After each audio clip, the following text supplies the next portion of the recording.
রাধে রাধে বন্ধুরা, আজ আপনাদেরকে নিয়ে যাব গোকুল মথুরা ও বৃন্দাবন দর্শনে। আমাদের প্রত্যেকের ঘরেই রয়েছে ছোট গোপাল, তবে এই ছোট গোপালের জীবনের বিভিন্ন লীলা রয়েছে এই বৃন্দাবনে।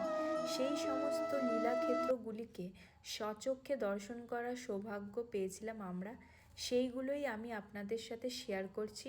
সঙ্গে থাকুন ভিডিওতে। দিনটা ছিল 1 তারিখ। আমরা খড়গপুর থেকে মথুরার উদ্দেশ্যে বেরিয়ে পড়েছিলাম।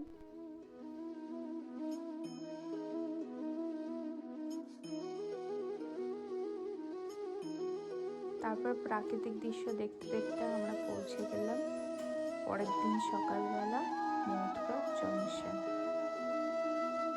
তারপর আমরা মথুরা জংশন থেকে অটো করে বৃন্দাবনের উদ্দেশ্যে এগোলাম। এখন আমরা যাচ্ছি কেশিঘাটের উদ্দেশ্যে। বৃন্দাবন পৌঁছে না পৌঁছে আমরা কেশিঘাটের উদ্দেশ্যে চলে গিয়েছিলাম।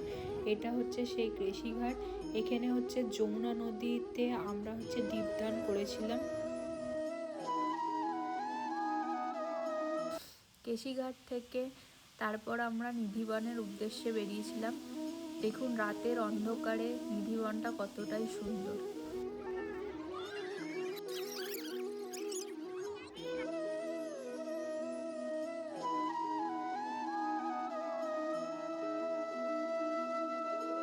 নিধিবন দর্শন করে তারপর আমরা রাধারমণ মন্দিরে দর্শনের জন্য গিয়েছিলাম।